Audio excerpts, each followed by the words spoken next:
That is fake news. That is absolutely unacceptable in the world of journalism, completely and utterly. I'd like to make one thing very clear. BBC News is not institutionally biased. The BBC has been institutionally biased for decades. They defrauded the public. You can't allow people to do that. Listen up, before we get to grips with this video, then I'd like you to do me a massive favour. If you haven't hit that subscribe button, it's imperative that you do so. We need to build our numbers, we need to build our audience. It just means we can do more for you. Right, I'm getting on with it now. A public broadcaster edits footage of a US president, and suddenly it's not just about journalism, it's about damage control, boardroom exits and global reputations. I'm Phil Campion, former UKSF, and this is The Tactical Truth. We're examining the fallout from a documentary that allegedly misrepresented Trump's words from the 6th of January 2021. Let's take a look at what's been said in the news, shall we?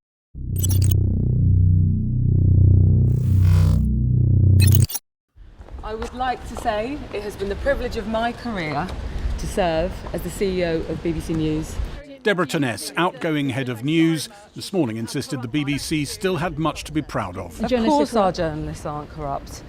Right, some of you are going to say straight away, it's about time somebody got into the BBC and had a go at them properly. That's what Trump's doing, isn't it? Do you know what I mean? This has been a long time in the coming. When we look at what they've actually done to cut that minute out and to splice together film, that is fake news. That is absolutely unacceptable in the world of journalism, completely and utterly. And it wasn't done by accident, was it? Our journalists are hard-working people who strive for impartiality. That's not striving for impartiality, is it? That's striving to tell your side of a story. That's the truth, isn't it? And I will stand by their journalism. Is there institutional bias Well, you're not standing by it, you've just resigned. at the BBC? There is no institutional bias. Mistakes are made, but there's no institutional bias. That's not a mistake. Right, I've had enough of you. Right, let's move on. A few hours later, there was another shock for the institution she is now leaving. A letter from President Trump's lawyers sent to the BBC chairman. Has he said that he's going to be suing the BBC? I do not know that yet, but he's a litigious fellow, so we should be prepared for all outcomes. You see how sort of like, if I said something to the BBC, I'd be crushed like a little bug, wouldn't I? Donald Trump says something because he's got the dough to back his gob up. They're absolutely shaking like a dog having a poo, aren't they? Do you know what I mean? That's how it happens, isn't it? The Sunday Times quoted friends of yours as saying that every day you open Pandora's box and more bad stuff comes out. Who are these friends? Can you know? The departing Director General and the woman he later hired to run BBC News in happier times. Both have quit over allegations that the BBC failed to act properly when it discovered that a panorama programme had edited together two moments from a Donald... Then the question for me is, if they're capable to do this on Panodrama, what were they capable to do to the regiment who were on Panodrama? Do you know what I mean? Because they put stuff together for that as well, didn't they? Yeah, they did. Yes, the BBC. Trump's speech just before the attack on Congress 4 years ago, which were actually said nearly an hour apart. We're going to walk down to the Capitol. And we fight. We fight like hell. It's more than a year since the panorama... Shocking. That ain't a mistake. That was done on purpose. That was done for effect. They can't deny it. Well, they just come clean with it and go, look, yeah, we were trying to manipulate your words. Come on, let's have the truth out of you. Programme was broadcast 10 months since the BBC Editorial Committee discussed the controversial edit. 5 months since the same committee discussed a response from BBC management saying the edit was not misleading.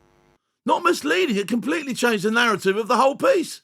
A disgruntled member of that committee, former Sunday Times journalist Michael Prescott, then wrote to the board complaining that the BBC had repeatedly ignored problems flagged by internal inquiries. Someone then leaked that letter to the Telegraph. I think the trouble is, they probably never saw it getting leaked to the Telegraph, didn't they? And thought they were in the clear. That's the truth behind this one, isn't it? And after days of silence, the BBC chairman today apologised for an error of judgment. Now, in hindsight, it would have been better to have acted earlier, but we didn't. Did you sweep it under the carpet? No. Well, it depends what you mean by sweeping it under the carpet. He's not a convincing fella, is he? It was public, we discussed it. The board of the BBC and the BBC Guidelines Committee, meeting in private, discussed it. Divisions in those gatherings, which include political appointees from the Tory government era, led some to say there'd been a coup. I think the suggestion of coup is fanciful. Honestly, the board of the BBC is not a bunch of wet people who will just fall over. No, and Yaffle, yaffle, yaffle, yaffle, I think, coming out of him right now. it's unfair. And It's unfair. Unfair. Oh, it's nice to see them backpedaling, isn't it? It's unfair. Life isn't fair, my friend. it's disrespectful to the members of the board to say that because they feel strongly about something, that somehow it's to do with their history. So he just wants a photo, then we're done. Tim Davie joins a long line of BBC Director Generals who've ended up out of the job early. I was called in by the chairman and the vice chairman and told that I was to leave immediately. I am today announcing that I've resigned from the BBC. I have decided that the honourable thing to do is to step down from the post. It's just one scandal after another with the BBC, isn't it? Do you know what I mean? It's incredible, isn't it? But now they're actually staring down the barrel of somebody who can go up against them properly, aren't they? And he won't stop. I think this is by far the most serious because it's different. It's not just some other row between the government of the day and the BBC, which has been the norm, if you like. It's not just about one single error, which it has been sometimes in the past. It's about a deep cultural and political divide, which really mirrors what's going on in the nation as a whole. And it probably goes back to Brexit and the... Oh, here we go. Let's blame Brexit, shall we? Come on. Come on. What? You didn't have to bring...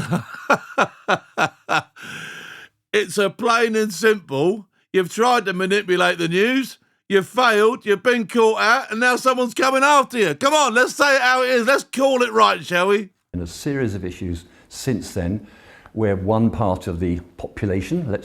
You are as guilty as a puppy next to a pile of poo, BBC. So just say it. And then you can move on a bit, maybe. You save a bit of credibility by just going, yeah, we did try it on there, but we've been rumbled. Do you know what I mean? Broadly call them the right, feel that they haven't been represented properly on the BBC. At the same time, you've got people on the left who feel strongly about this as well. And the BBC struggling to perform its duty. See, the very fact he's talking left and talking right, you know, when you're trying to represent both sides, your broadcasting should be centric and should focus on the truth. And when it doesn't, that's when you get problems, doesn't it? When you try and lean one way or the other, that's when you get your problems. You've got to present what's there. Of an impartial news service with this... Look at me giving the journalist a lesson in journalism. Flack flying around all the time. Incoming flack has never come from across the Atlantic. Last night, President Trump put out a message celebrating that BBC bosses are all quitting or being fired because they were caught doctoring my very good, perfect speech of January 6th. His White House press... Even then he's saying that sarcastically, do you know what I mean? You can't even take that on the chin. You have been caught red-handed. You have had your hand well and truly, knuckles deep, in the cookie jar. Do you know what I mean? You've even got the biscuit hanging out the front of your head. Now fucking admit it. Spokeswoman retweeted that, adding, BBC News is dying because they are anti-Trump fake news. Everyone should watch GB News. Devastating day for the BBC. I mean... Devastating day, sis. Devastating day that we just picked up a load of your followers, you know what I mean? Devastated. Nah. And Nigel Farage was talking about it. He somehow manages to get his press conferences just at the right time. If you put yourself in Donald Trump's shoes, I think you'll understand why, when I had a chat with him on Friday, he made his feelings on the subject known to me in no uncertain terms and not in a quotable form. You're famously a long-distance trail runner. Does that endurance help with the job? Absolutely. Yeah, I mean, you need to, in this job... Yeah. I think I've said enough on this, tonight, do you know what I mean? Let's round this up. So, we've just seen how the story is being presented. So here's our assessment. What it gets right. The BBC admitted to an error of judgment. Leadership changes followed. That sort of accountability is rare. And in principle, it reinforces the idea that even major institutions are held to account. It also puts a spotlight on editorial standards, transparency, and the responsibilities of global broadcasters operating in a complex media ecosystem. Where it falls short, the deeper problem is that this was not just a one-off mistake. The edit in question spliced together two segments of a speech given almost an hour apart, so it appeared to read differently. That raises structural questions.